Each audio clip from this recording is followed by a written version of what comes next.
When you think about businesses that are selling through the roof, like Aloe or Allbirds, sure, you think about a great product, a cool brand, and great marketing. But an often overlooked secret is actually the businesses behind the business, making selling, and for shoppers, buying, simple. For millions of businesses, that business is Shopify. Nobody does online business better than Shopify. It's home of Shop Pay, the #1 checkout in the world. You can use it to boost conversions up to 50%, meaning way less carts going abandoned and way more sales going through to checkout. Sign up for your $1 per month trial period at shopify.com/income, all lowercase. Go to shopify.com/income to upgrade your selling today. That's shopify.com/income.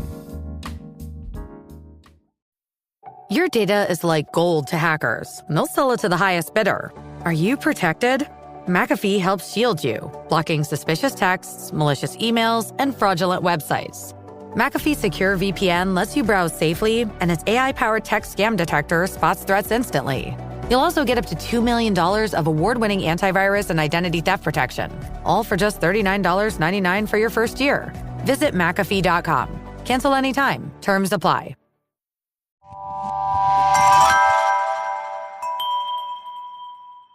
Slow Burn Media and Evergreen Podcast presents Who Killed, a podcast that provides a voice for the voiceless. Today marks 33 years since 4 children and 3 adults were targeted in a mass shooting at a bowling alley in Las Cruces, one of the most heinous crimes ever committed in that city. From our New Mexico mobile newsroom, 4 of the victims, 3 of them children, died that day, while a 5th victim died several years later. The case remains unsolved, and a $25,000 reward is being offered for information leading to an arrest. The mass shooting happened the morning of February 10th, 1990. Police say 2 men stormed into the bowling alley on East Amador, forced 7 people into an office, shot them at close range, and set the office on fire. They stole $5,000 before they left behind. We believe that there's somebody out there who knows that uncle whoever it was or cousin whoever came into money around that time, and maybe they bought a car, or maybe they bought something, maybe they did something with that money, maybe they paid off a debt. Whatever the case is, we want to hear from that person. If they haven't talked to us yet, or if maybe they have a new recollection of events around that time period, please give us a call.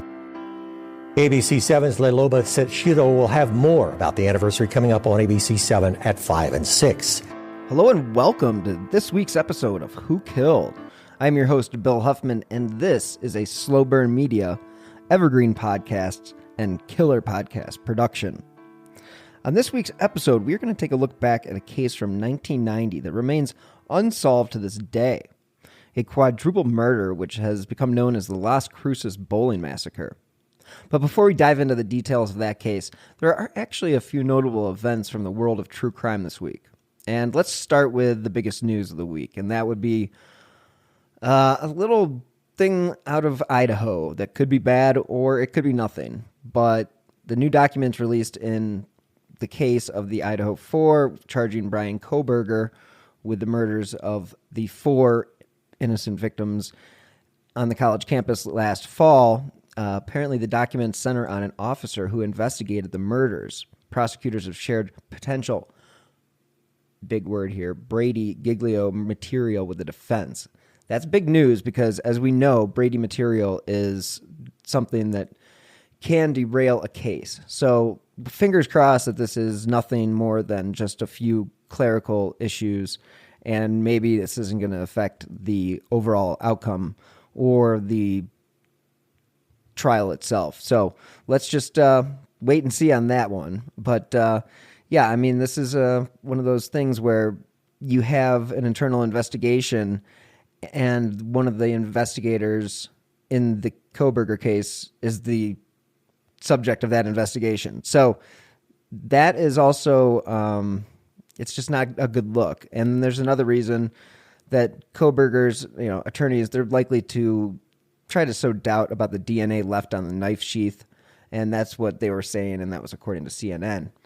Now, in other news, there were a few cold cases this week that were solved. So there was a 34-year-old case that was solved when police traced DNA evidence from a licked envelope. And according to CNA, there was a triple homicide committed 50 years ago that had been solved after a Watauga County Sheriff's Office in North Carolina received information revealed by a Georgia inmate during a visit with his son. Apparently in 1972, a man and his wife had gone with a neighbor to check on her parents and brother in Boone during a snowstorm when they found the 3 victims brutally murdered, according to the news release. Now, the case remained unsolved for nearly 5 decades, but based on interviews with the son of the infamous killer in Georgia, authorities now believe Bryce Durham, 51, Virginia Durham, 44, and Bobby Durham, 18, were killed by, quote, Dixie Mafia hitmen. In 2019, Shane Burt was at the White County Sheriff's Office in northern Georgia being interviewed for a book about crimes in the state when he related a story about his father that he had told him during a prison visit. Now, Burt said that he had a close bond with his father, Billy Sunday Burt, who died in prison in 2017, and he was serving a sentence for murder. So this was a bad guy anyway. But the son said that his father had told him about taking part in killing 3 people in the North Carolina mountains during a heavy snowstorm. And that's, again, according to the news release. According to Burt, his father said the group had almost got caught. Now, after the revelation, the White County Sheriff's Office contacted Watauga County Sheriff's Office with the new information, and the men responsible for the killings were identified as Billy Sunday Burt, Bobby Jean Gaddis, and Charles David Reed. Oh, and Billy Wayne Davis as well. Now, Billy Wayne Davis, the comic, probably would not like that. But apparently that's his name, so that is what it is. So the men were part of the loosely organized network known as the Georgia-based Dixie Mafia, which is thought to have engaged in, quote, dozens of violent crimes in and across the region throughout the 1960s and 1970s. The show Crime Capsule that I produce, we've actually covered that case, or a number of cases from the Dixie Mafia that are worth checking out. Also from CNN, after more than 3 decades of questions and grief, Tamika Reyes finally knows who killed her mother. Anna Kane was 26 when her body was found on October 23, 1988, in a wooded area near Reading, Pennsylvania. She had baling twine around her neck. An investigation revealed that she had been strangled, dumped in the woods. The local newspaper, the Reading Eagle, ran a front-page story seeking information on Kane's death. In February 1990, about 15 months after she was killed, the paper received an anonymous letter from a, quote, concerned citizen with information that only the killer would know, police said. The letter writer also left his DNA when he licked the envelope. Not very smart. The DNA from the saliva matched what was found on Kane's clothing, and that was according to authorities. But years turned into decades, and police still didn't know who the suspect was. So finally, in 2022, that's when the Pennsylvania State Police used the famous genetic genealogy testing to identify the killer, a local man named Scott Grimm. And that was what law enforcement said at a news conference last week. So let's jump into the story that I was originally talking about, and that is the infamous unsolved murders in New Mexico, and that is the Las Cruces Bowling Alley Massacre. In this incident, there were 7 people shot. This was by 2 unknown assailants. Now, the motive of the massacre was clearly robbery because $5,000 was stolen. But years have gone by and the case remains unsolved. Now, the victims of the bowling alley that night were the manager, 34-year-old Stephanie C. Senack, her 12-year-old daughter, Melissa Repass, Melissa's 13-year-old friend, Amy Hauser, and the alley's cook, Ida Holguin. Steve Tarrin, who was the alley's 26-year-old pin mechanic, and his 2 daughters, 2-year-old Valerie Tarrin and 6-year-old Paula Holguin, no relation to Ida, were also at the scene. Now, again, Stephanie Senack died in 1999 due to complications from her injuries. Melissa Repass and Ida Holguin survived. According to the reports, at 8:33 a.m., after the gunman had fled, Melissa, who had been shot in the head, picked up a phone and actually was able to dial 911. In this call, she tells the operator, help, because, quote, 1, 2, 3, 4, 6, 7 people had been shot. Now, Melissa knew the address. It was 1201 East Amador. She was able to tell the operator that all the victims were in the business office and that it was on fire. Quote, please hurry. It hurts. I'm the only one conscious. I'm holding my mommy, she says. Franco rushed there, and even though by then he had years of law enforcement experience, nothing could have prepared him for what he was about to see. This is all according to the articles from the Las Cruces News, and it's pretty detailed stuff. Again, Stephen, Taryn, Paula Holguin, and Hauser were dead. The others were in critical condition. Quote, my first thought was, what kind of animal could do this to kids? And that was according to Franco. Detective Rose Marquez Mace was also one of the first responders. She initially thought it was a drill. Quote, as I went into the bowling alley, I saw a little girl, the 6-year-old, and that's when I realized it wasn't a mock scene. I saw that she had soiled her pants, and it was that I realized it was not a mock scene. Valerie Taryn, the youngest victim, was still alive when authorities got there. She and the other victims were rushed to Memorial General, which has now been changed to Memorial Medical Center. Valerie, unfortunately, died shortly after being admitted. Cenac, who would move out of Las Cruces after the shooting, as I mentioned, died 9 years later from the injuries in the shooting. According to this article, the hospital was quite a scene after the massacre. According to Anthony Taryn, who was Stephen's younger brother, he was in the dorm room at New Mexico State University when he received a phone call from a nurse at Memorial saying he needed to get down there right away, but didn't explain why. As he rushed to the hospital, Anthony said many questions were racing through his mind. Earlier on the radio, he'd heard about a shooting, but didn't know it was about the bowling alley and didn't think about it while he was en route. I walked in and it was like time had stopped. Everybody kind of had a feeling they knew who I was. Everybody stopped and turned around and looked at me. And I'm thinking, what the hell? Did I not get dressed? Is my hair still screwed up? Why did everybody stop and is just staring at me? He said. As he continued through the emergency room, Anthony said he heard one nurse tell another that he had arrived, and the second nurse walked up to him and asked him to follow her. Quote, she turned around and I grabbed her by the arm and I said, what the hell is going on? Why is everybody treating me like this? What happened? The nurse looked at him, apologized, and again asked him to follow her. The nurse led Anthony to an emergency room where he saw his sister-in-law, Audrey Taryn. Anthony asked her what had happened. Quote, and she's trying to catch her breath between sobbing, and she just says, quote, there was a robbery at the bowling alley and they shot and killed your brother. And that was according to Anthony. Anthony then asked Paula and Valerie, quote, and she started crying even more. And she kind of caught her breath and she goes, quote, and they shot and killed them too, Anthony said. Right away, there's an investigation that kicks off. According to the newspaper reports at the time of this murder. So Melissa and Ida were able to describe to authorities that they saw 2 men.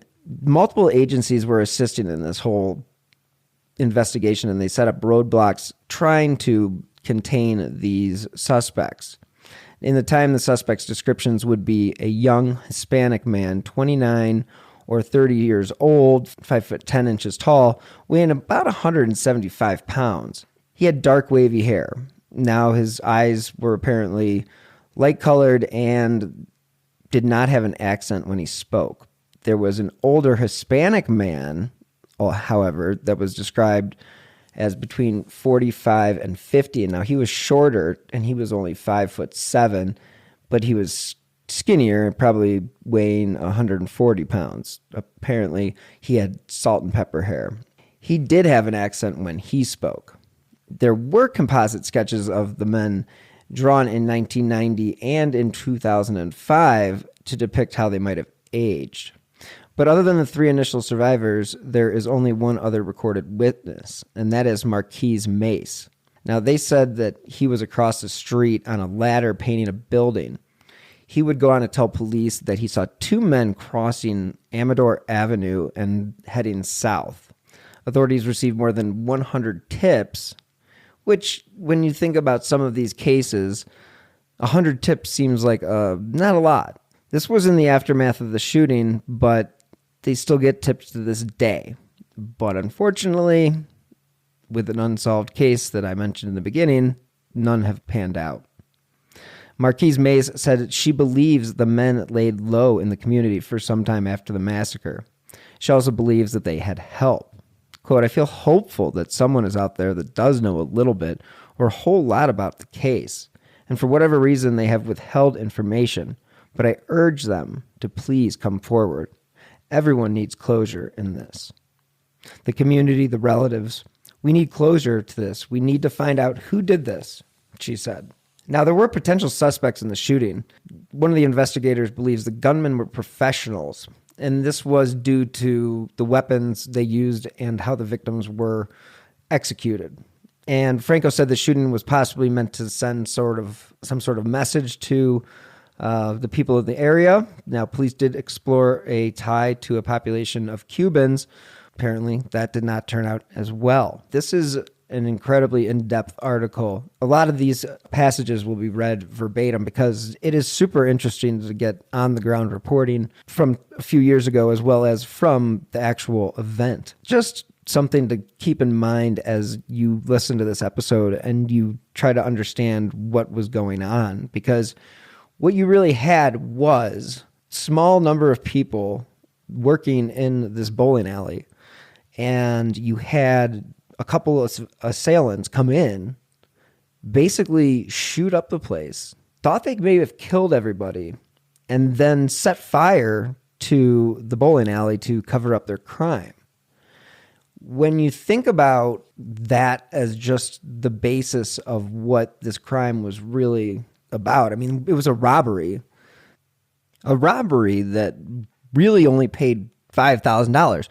But it was 1990. I don't know if they were expecting a huge windfall or if they had some inside information to make them think that there would have been a bigger take. But it seems like there's a lot of overkill in this situation where you have a freaking crew of 7 people getting taken out by a couple of guys who are there just to rob the place. Now, authorities did also consider revenge against the owner, and that was Ronald Cenac, who was also Stephanie's father. He was in Arizona the day of the shooting. What led us to think that the crime was related to Cenac was his lack of cooperation, they said. And he said that there was more to it, and that was according to Franco, and that's what he said to the Sun News in 2010. The shooters were initially thought to be from Las Cruces, but there was information that they said that led them to believe they were from out of state and they were sent there to do a job. Now, that was according to Franco again. In an uneventful civil suit that was brought against Ronald Cenac in 1995, Gloria Woods, that was Hauser's mother, said during the trial that Cenac's lawyers filed her outside one day during her smoking break and offered her $30,000. She told the Sun News that, quote, I got so mad in 2010. Quote, I said, why don't you slap me in the face? Not only no, but hell no. I'd rather have nothing than to take that. And I am not sorry I said that. It's about what's right and okay. We accept the responsibility. We left the doors unlocked. That's how those men got in. That doesn't mean bowling alley management wanted my daughter killed, but that's how they looked at it. And that upsets me because they were negligent and those men did go in through the unlocked doors. And maybe they would have broken a window and still gotten in, but that would have been a process where employees were alerted in some way. Verbatim out of the article. And again, there were some obstacles clearly in the investigation, which were on purpose. You know, when people show up to a fire, guess what they do? They turn the fire extinguishers on and they try to make sure that the fire is out. And this will destroy a lot of evidence. And then, of course, you have the victims who, of course, need to be taken out of the fire zone, and this will disturb any sort of evidence that may have been left. Of course, you have to do all these things. obviously some of this evidence was ruined in the process. So they weren't trying to do it, but they were trying to save the lives of the victims. So there is no blame to go around. It is just one of those things where you have to do what you have to do when you respond to a fire. Nobody's to blame. It is what it is. Would we love to have that evidence? Absolutely. But again, they were so-called professionals, and that's what professionals would do, and that would be to disrupt the crime scene. There is a detective, Amador Martinez, and he has headed up the department's effort to close the book on the case. And he said that if the massacre had happened today, detectives would have used, obviously, newer techniques to preserve the evidence. And of course, in 1990, investigators did the job they knew what to do. But to this day, investigators don't have a, quote, DNA profile of the suspects. And that's according to Martinez. What they do have, though, is a lot of fingerprints and a lot of old school methods that don't quite mold into the, quote, new technologies, he said. The advent in technology, the difference in technology, it's at our disposal. We just have to find that right piece that will fit into that mold, that will fit into this new DNA technology, this new genealogy tree that we can use. We just have to find that piece, and I'm positive that we have it. I just haven't found it yet. And that was, again, according to Martinez. So there you go. You have a lot of similarities where you see in the Amy Mihaljevic case, they talk about that too, where we're waiting for the science to catch up with everything that's been going on. But that's one of those things where science is only so fast. And if you're waiting on science, then you're going to be waiting a while, unfortunately. Martinez did say that any new evidence that he does come across, he does send to a crime lab in Santa Fe.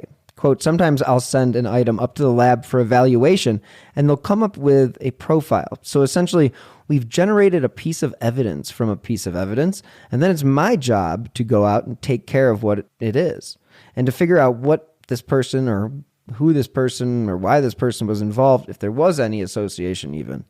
The lead detective in the case said he spent hours going through evidence to follow up on the leads and even traveling out of state. He goes on to say that some months they get numerous tips, and there's really no telling why or what the reasoning is, why people come forward, but they do. So in random months, I'll get inundated with them, and some months are a little lean, he said.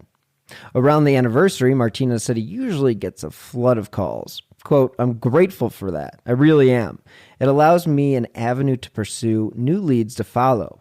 Because sometimes we get frustrated that we don't have as many leads as we need, and we need more. Now, of course, the biggest question that remains is whether or not this case can be solved. Martinez, as well as Franco and Marquez Mays, neither of whom are still with LCPD, are optimistic that the bowling alley massacre suspects will be identified. In fact, Franco, who now works in the Doña Ana assessor's office, said he'd gladly go back to work this case for free. The relatives of the victims and the community need closure, he said. Quote, try to understand how those children felt when they saw what was going on. Like I said, they looked to us for guidance and for love and for affection. And to see someone doing that to other people close to them, what do you think those children were thinking? And if you know anything that would help us find these animals, who would do this? Please come forward, he said. Marquez Mace also made a plea to those with information to come forward. Quote, how can you live with yourself? It's been so many years. Think of the family that was left behind. Just come forth. Just get it off your chest. So, of course, as we know with all of these cases that we've covered, there's going to be some sorts of, I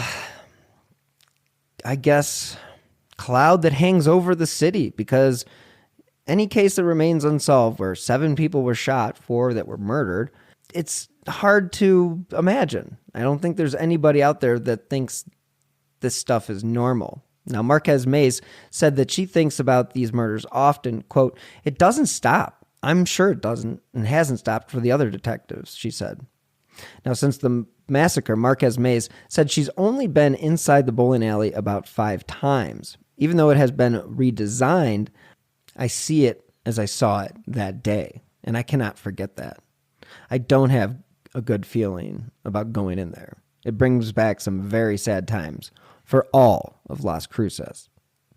A bowling alley continued to be housed inside the Las Cruces building until June 2018, and that was when the owners of 10 Pin Alley shut the doors. The building has sat vacant since. In this incredible piece by Bethany Fruedenthal from the Las Cruces Sun News, Anthony Turan said he'd like Stephen, Paula, Valerie, and Amy, as well as Stephanie, to be remembered as people, not just a statistic. Hey, they went to the same restaurants we went to. They played in the same parks you did. They lived and they spent time in the stores just like you did. They laughed and they cried. They were part of the people who were part of the community. They're not a statistic. They're people that lived there who didn't deserve to be taken away like they were. And Stephen, who was a first lieutenant in the Army, had made a commitment to be a fall guy if it came to it, and that was according to Anthony. And that factors into his memory of his brother. Quote, I can see my brother. I look at his picture. He's looking at me in my eyes, and I can hear him telling me, you know what? Yeah, it sucks for all of us. But bro, do something about my daughters. Do something for my daughters.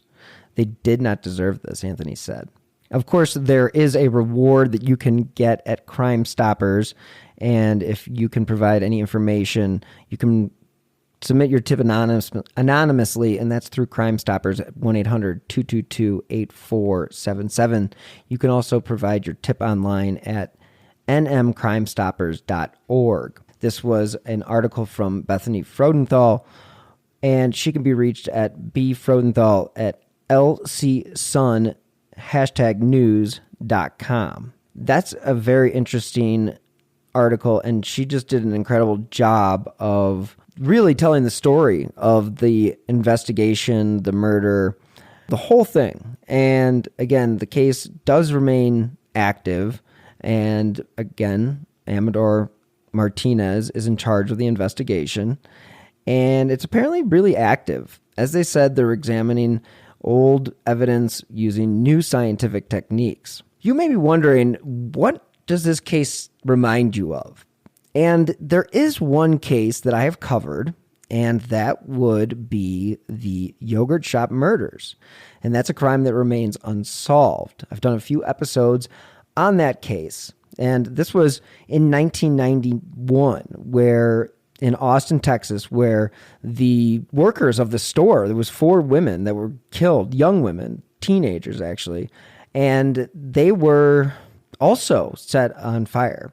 So that was one of those things where you had some witnesses say there were 2 men there. There were people that thought that they looked similar to the suspects in the Las Cruces case. But again, the victims were teenage girls. It was 13-year-old Amy Myers, 17-year-old Eliza Thomas, 17-year-old Jennifer Harbison, and that was a 15-year-old friend, Jennifer's 15-year-old friend, Sarah. The girls were tied up and shot, which is, again, similar, and it was set on fire. For decades, they did work to find suspects, but they have come up short, just like in the Las Cruces case. There is a little bit of good news in this case, however, where there was a small sample of DNA found, and they are trying to use the newest techniques to find a match. What was the aftermath like of the Las Cruces Bowling Alley? Well, the building has been remodeled, and it basically is not what it was before. They have kind of moved on in that regard, but it's a heartache for those families, and it is an incredibly hard thing for Turan to deal with. He lives in Mesa, Arizona. He does go back to Las Cruces to honor the memory of those people that were killed.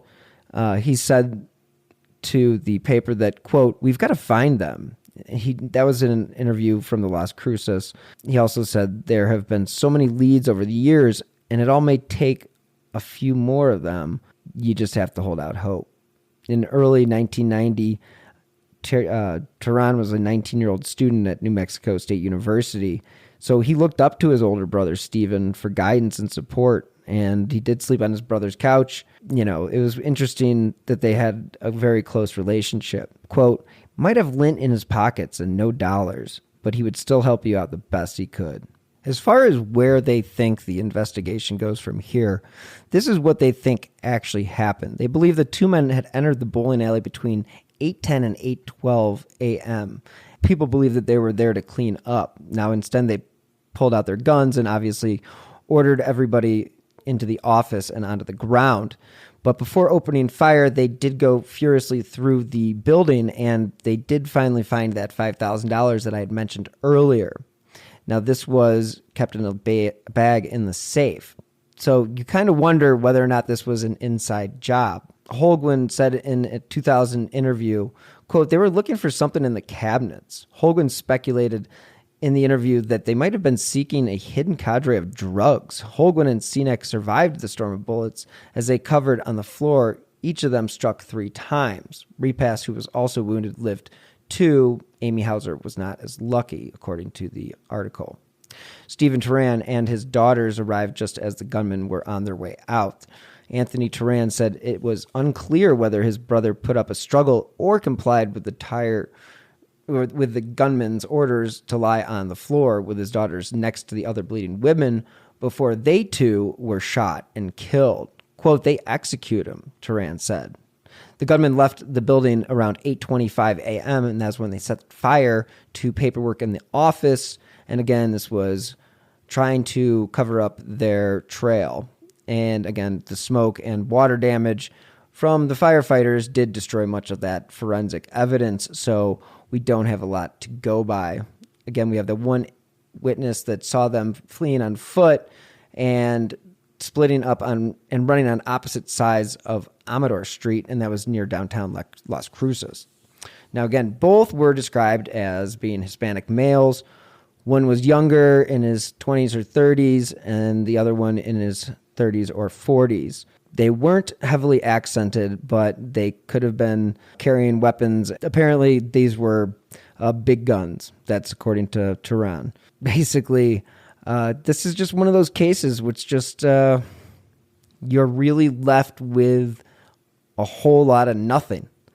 I had a conversation with Nick from the True Crime Garage podcast the other day about a case that he is covering. And you kind of run into those same situations where you have a lot of hope that there will be somebody that turns around and says, hey, it was this guy, or it was my brother's ex-boyfriend's sister. I don't know, whatever. It just doesn't work out the way that you always hope it does, even though when it's a crime as horrible as this.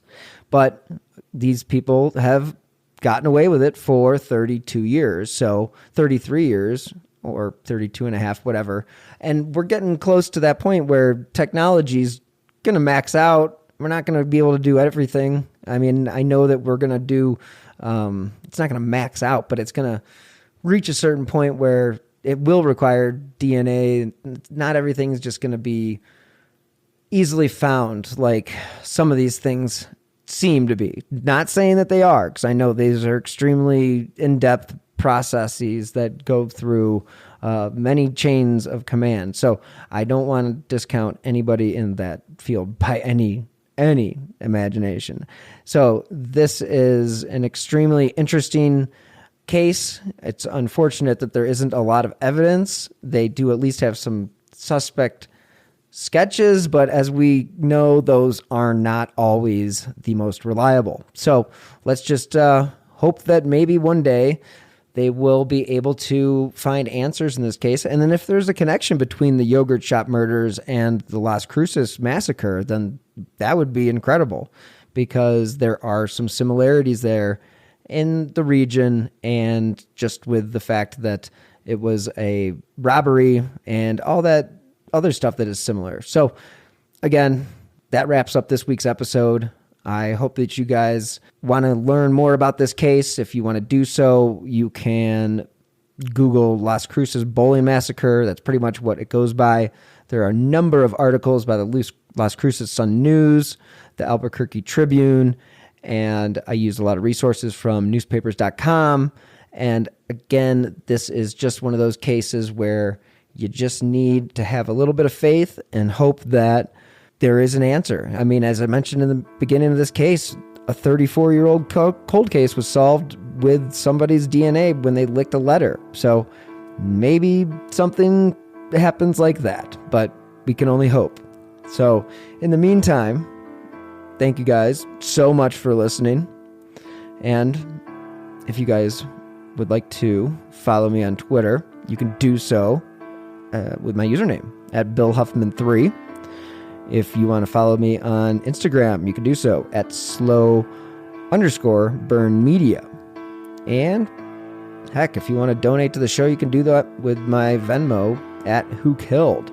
So thank you guys again for listening. You know I drop new episodes every Friday. And in the meantime, as always, stay healthy and be safe. Have you ever wondered about things that go bump in the night, or objects in the sky, or other things you just couldn't explain? Then join me, Jim Mallard, on my podcast, The Mallard Report. Each week, you'll find engaging conversations with guests who are authors, historians, and scholars who lend their expertise as we discuss current events and venture into the fringe and paranormal. The Mallard Report hits controversies head-on, yet remains conversational, and can be found on Apple Podcasts, Spotify, and any other major podcast platform. Online education is convenient, but sometimes it can be lonely. Sometimes the extra help you need can only come from someone else. At American Public University, we make online education personalized, affordable, and memorable. With 24/7 mental health support available in multiple languages, access to career coaches, and lifelong career services, you'll never feel alone on your path to success. American Public University. Digital by nature, human by design.